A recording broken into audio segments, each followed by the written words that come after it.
अब चल। बच्चे आज के इस टेस्ट डिस्कशन सेशन में हम इंग्लिश का जो टेस्ट 3 था वो डिस्कस करने जा रहे हैं। इसमें टॉपिक्स जो है ना वो थे हमारे पास। एक तो टॉपिक था सब्जेक्ट वर्ब एग्रीमेंट के हवाले से, एंड नेक्स्ट टॉपिक जो है ना वो फिगरेटिव लैंग्वेज के लिए कुछ क्वेश्चंस इसमें इंक्लूड थे। ठीक है, तो आप लोगों का जो एमसीक्यूज हैं, पहला एमसीक्यूज इंग्लिश पोर्शन का है, वो द कोच एंड कैप्टन। यहाँ पर है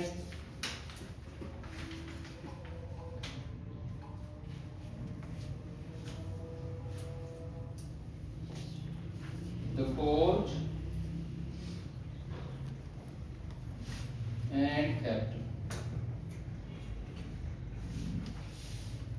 इसके बाद हमें वर्ब लगाना था, and the coach and captain of the team है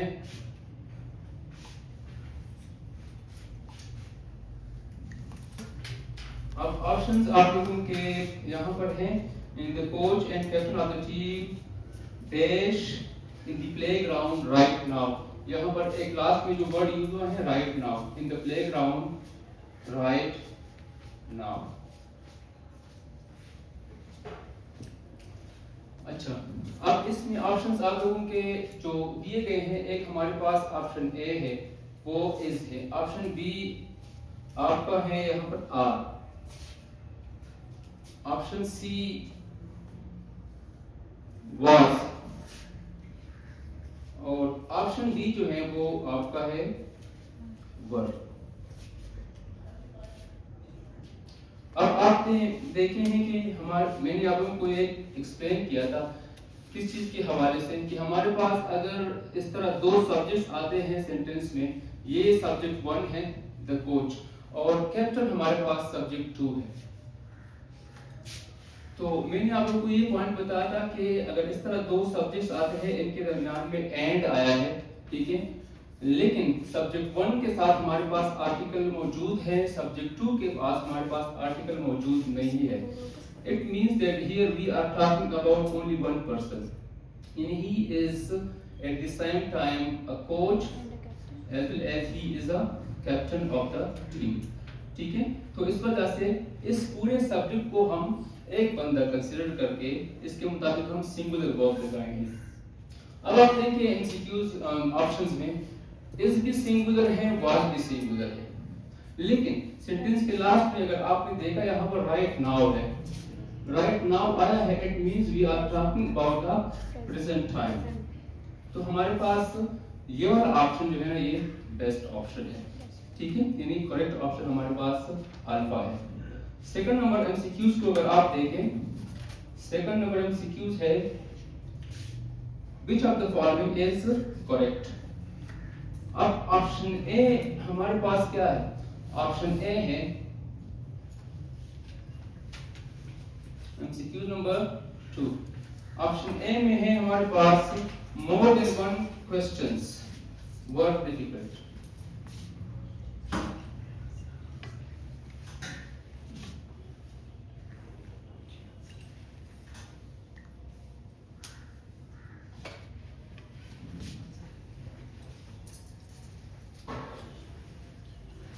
more than one questions were difficult, और ऑप्शन बी है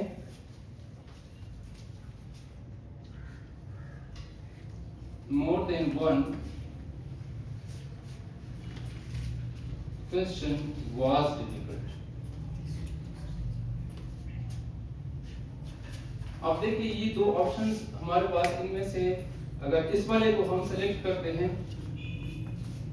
ये ठीक नजर आ रहा है, यानी according to the modern spoken English we consider option A to be the correct option, but in terms of strict grammar rules and your MDCAT level test, this one option B is correct। क्योंकि मैंने आप लोगों को बताया था more than one जब भी आता है, more than one it will always take a singular noun। ये हमारे पास questions नहीं है, question है, ठीक है, singular noun इसके लिए है, and definitely it will take a singular verb as well, ठीक है, और singular verb भी ले लेगा। So हमारे पास इस MCQ नंबर 2 में ऑप्शन डी करेक्ट है। थर्ड नंबर एमसीक्यूज को देखें, द नंबर ऑफ स्टूडेंट्स, उसके बाद फिर रिलेटिव क्लास भी आ रहा है, the number of students who dash indicate dash increasing every year. MCQs में देखता हूं एमसीक्यूज नंबर 3,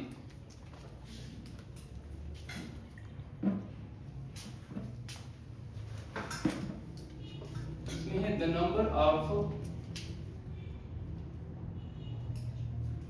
नंबर के हवाले से द नंबर और अ नंबर, इसके हवाले से मेरी दो बातें। अ नंबर जब भी आता है, a number it will take a plural verb, लेकिन द नंबर आता है सो द की वजह से, इस आर्टिकल की वजह से it will take a singular verb. अब इस सेंटेंस में हमारे पास दो वर्ब्स रिक्वायर्ड है, एक तो है the number of students,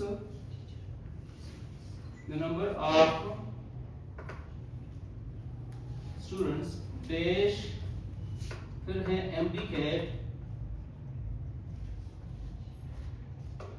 dash increasing, day by day or every year etcetera. अब इसमें देखें,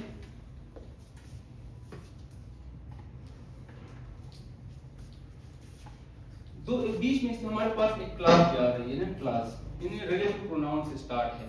मैंने आप लोगों को बताया था अगर बीच में से हम ये रिलेटिव क्लास को खत्म करते हैं तो यहाँ पर तो हम इज लगाते हैं। द नंबर जब भी आता है, the number it will take a singular verb, इस वजह से यहाँ पर हम इज लगाएंगे इन ऑप्शंस में से। ऑप्शन में ऑप्शन ए को अगर आप देखें तो यहाँ पर हमारे पास ऑप्शन ए ठीक आ रहा है, क्यों? क्योंकि प्लूरल नाउन यानी रिलेटिव प्रोनाउन के बाद हम प्लूरल वर्ब लगाएंगे, टेक्स नहीं लगाएंगे, ठीक है। टेक्स हमारे पास सिंगुलर वर्ब है और टेक हमारे पास क्या है, प्लूरल वर्ब है। और इसके बाद देखिए यहाँ पर हम इज लगाएंगे, आर नहीं लगाएंगे। आर इसलिए नहीं लगाएंगे कि we are talking, this verb is definitely used for the number, यानी इज यहाँ पर हमने जो यूज किया है, इज हमने नंबर के लिए यूज किया है, और ये जो टेक हमने यूज किया है यानी प्लूरल वर्ब, ये हमने रिलेटिव प्रोनाउन के लिए यूज किया है। बल्कि खास तौर पर हम ये कह सकते हैं ये रिलेटिव प्रोनाउन हमने यहाँ पर स्टूडेंट्स के लिए यूज किया, यानी हाँ सारे वो स्टूडेंट्स, ठीक है। यहाँ पर ज्यादा स्टूडेंट्स की बात हो रही है, यहाँ पर हम इस नंबर की बात कर रहे हैं, द नंबर। अगर सपोज हम इस द नंबर को अ नंबर बनाते हैं तो फिर हम यहाँ पर प्लूरल वर्ब लगाएंगे, ठीक है। यहाँ पर हम प्लूरल वर्ब लगाएंगे, यहाँ तो प्लूरल होगा, रिलेटिव प्रोनाउन के बाद तो प्लूरल होगा। और इसके हवाले से मैंने आपको एक और बात बताई थी कि रिलेटिव प्रोनाउन के बाद हम सिंगुलर वर्ब तब लगाएंगे जब हम यहाँ पर हम बात करते हैं the only one of the students, the only one, ठीक है।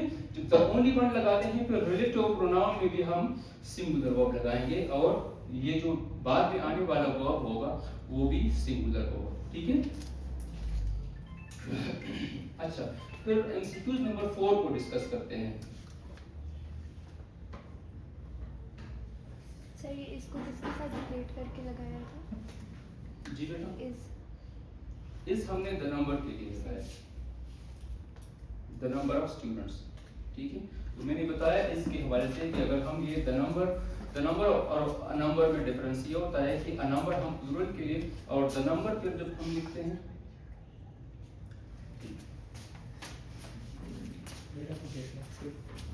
अच्छा एमसीक्यूज नंबर 4 को देखिए बच्चे, इसमें है हमारे पास none of the political parties dash try to bring changes। यहाँ पर भी वर्ब सिलेक्शन हम करते हैं तो अगर हम स्ट्रिक्ट ग्रामर रूल्स की तरफ चलते हैं तो नन जब भी आता है इसके बाद प्लूरल वर्ब तो आता है but it will take a singular verb. इसमें हैज हमारे पास ठीक है, ऑप्शंस आप लोगों के पास है has, have, could and was, लेकिन हमने यहाँ पर हैज को सेलेक्ट करना है। अच्छा, MCQ number 167, the teacher as well as the students. अब यहाँ पर दो सब्जेक्ट्स एक बार फिर यहाँ पर हम प्रॉक्सिमिटी रूल्स अप्लाई करेंगे। प्रॉक्सिमिटी रूल्स का मतलब ये है कि हमारे पास जब ये इस तरह के फ्रेजेस आते हैं in between the two subjects, दो सब्जेक्ट के दरमियान में हमारे पास इस तरह के कुछ फ्रेजेस आते हैं as well as, accompanied by, along with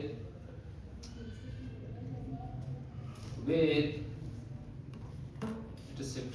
जब ये आते हैं दो सब्जेक्ट्स के मिडिल पे तो फिर हम सब्जेक्ट 1 के मुताबिक वर्ब लगाएंगे। ठीक है, अब आप इस एमसीक्यूज को अगर आप देखें, the teacher as well as the students, teacher हमारे पास सिंगुलर है और एज वेल आया है, उसके बाद फिर हमारे पास क्या है, स्टूडेंट्स है। तो हमने वहां पर स्टूडेंट्स के मुताबिक वर्ब नहीं लगाना है, हमने यहाँ पर टीचर के मुताबिक वर्ब को फिट करना है। तो इसमें कौन सा वाला ऑप्शन ठीक है? ऑप्शंस आप लोगों पे अवेलेबल हैं कि एक डजंट हैव है, ठीक है, एक डजंट हैज भी आया है।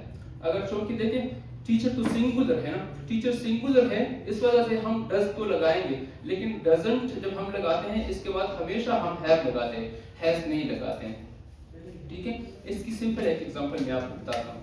जब हम कहते हैं she has a mobile phone, तो ये हमारे पास पॉजिटिव सेंटेंस है, she has a mobile phone. ठीक है, लेकिन इस सेंटेंस को हम नेगेटिव में चेंज करते हैं, शी डजंट हैव हम नहीं लगाएंगे, शी डजंट हैज हम नहीं लगाएंगे, बल्कि शी डजंट हैव लगाएंगे। ये प्रेजेंट इंडेफिनिट टेंस है। ठीक है, प्रेजेंट इंडेफिनिट टेंस में यानी ये हैज या हैव वगैरह हमने यहाँ पर ओनरशिप के लिए यूज किया। यहाँ पर ये as a main verb use हुआ, यहाँ पर ये एज अ हेल्पिंग वर्ब। जिस तरह से परफेक्ट टेंस में हम हैज हैव को as a helping verb use करते हैं, इसके बाद third form of the verb लगाते हैं ना। लेकिन आप अगर इस एमसीक्यूज को देखें, इसमें हमारे पास कोई इस तरह third form of the verb नहीं है। ठीक है, डजंट हैव लंच, यहाँ पर ये हैव हैज हमारे पास किस चीज के लिए यूज हुआ है, ईटिंग के लिए यूज हुआ है। ठीक है, पोजीशन के लिए नहीं है। अच्छा, ही एंड आई, अच्छा ये जो एमसीक्यूज है ये एमसीक्यूज नंबर 168 168। अच्छा, इसमें हमारे पास दो सब्जेक्ट्स आए हैं, ही एंड आई। इसके बाद हमने वर्ब लगाना है। अब कुछ बच्चे इस पे कंफ्यूज होते हैं कि सर यहाँ पर तो हमारे पास आई आया है तो हमने प्रॉक्सिमिटी रूल्स अप्लाई करने हैं। प्रॉक्सिमिटी रूल्स मैंने आप लोगों को बताया था कि एंड पे अप्लाई नहीं होंगे। ठीक है, इन फ्रेजेस पे अप्लाई होंगे, इन फ्रेजेस पे अप्लाई होंगे, लेकिन एंड पे अप्लाई नहीं होंगे। सिमिलरली आर पे भी अप्लाई हो सकते हैं, आर नॉट, ठीक है, but also, are not but also, इस इन पे अप्लाई हो सकते हैं। आर नॉट बट आल्सो जब भी आता है सब्जेक्ट 2 के मुताबिक हम वर्ब लगाएंगे। ठीक है, लेकिन एंड जो है ना यहाँ पर एक कंपाउंड सब्जेक्ट बनाते हैं। दो प्रोनाउन हमने यूज किए, यानी यहाँ पर हम दो नाउन भी यूज कर सकते हैं। ठीक है, तो ये Alia and Halima, Alia and Halima is नहीं लगाएंगे। ठीक है, तो ये दो प्रोनाउन बन गए, दो प्रोनाउन यहाँ पर बीच में एंड आया है, इट मींस यहाँ पर ये हमारे पास क्या है, एक कंपाउंड सब्जेक्ट बन गया और इसके मुताबिक हम वर्ब जो है ना क्या लगाएंगे, प्लूरल वर्ब लगाएंगे। अच्छा, नेक्स्ट एमसीक्यूज को देखें। नेक्स्ट एमसीक्यूज जो है वो हमारे पास फिगरेटिव लैंग्वेज के हवाले से है कि which poetic devices does the poet use in the following poetic line. Poetic line आपके सामने है, and wrinkled lips and sneer of cold command। अब देखिए दो दफा इसमें एंड वाला वर्ड रिपीट हुआ है, it means there is an anaphora. इसमें क्या है, एनाफोरा। लेकिन अगर आप देखिए लास्ट टू वर्ड्स को देखिए, cold command, so there we see alliteration, क्योंकि क साउंड जो है ना वो रिपीट हो रहा है। ठीक है, more than one word in a single poetic line, so it means alliteration is also there. तो हमारे पास ऑप्शन, लास्ट ऑप्शन को देखें, both B and C is the correct. अच्छा, फिर नेक्स्ट एमसीक्यूज को देखें। The poor labourer has too many mouths to feed. अब माउथ जो है ना यहाँ पर part is used for the whole. Mouths यहाँ पर जो है ना उस लेबरर के चिल्ड्रन को रिप्रेजेंट करते हैं। ठीक है, यानी यहाँ पर हम part, we want to use part for the whole, that type of figurative language या poetic device will be considered as synecdoche। ठीक है, उसको हम synecdoche भी प्रोनाउंस करते हैं। तो ऑप्शन सी इसमें करेक्ट है। अच्छा, फिर लास्ट एमसीक्यू को देखिए बच्चे। We saw a constant change। क्या आया है? कांस्टेंट वर्ड आया है, और इसके बिल्कुल एडजेसेंट आप ये वर्ड भी देख सकते हैं, चेंज। तो इस तरह के दो कंट्राडिक्टरी वर्ड्स आते हैं, कंट्राडिक्टरी वर्ड्स जिसको हम कहते हैं, अपोजिट वर्ड्स, ठीक है, और वो एक सिंगल आइडिया को प्रमोट करते हैं किसी एक सेंटेंस में। इसको हम कहते हैं ऑक्सीमोरॉन, ठीक है। यानी इसके और एग्जांपल्स आप लोगों को क्लास में दिए भी थे कि हम जब कहते हैं he is an honest thief, तो ऑनेस्ट और थीफ हमारे पास कंट्राडिक्टरी वर्ड्स आए। या हम कहते हैं he is kind to cruel, ठीक है। या आप लोगों के बुक से मैंने एक एग्जांपल दिया था, सॉर्डेड बूम, ठीक है। सो ये हमारे पास क्या है? ऑक्सीमोरॉन है। अच्छा बच्चे, ये आपके आज के जो जितने भी एमसीक्यूज थे, टोटल 9 एमसीक्यूज थे। So that was all about the discussion today. Thank you. और thank you so much. Test link तो मौजूद है। अच्छा, ये जो डिस्कशन है, वीडियो जो बनाई जा रही है, इसका टेस्ट लिंक, टेस्ट और टेस्ट की वगैरह जो है, बाकी सारे जितने भी सब्जेक्ट्स हैं, सारे कीज जो है ना आपको लिंक पे अवेलेबल है। Thank you. Thank you so much.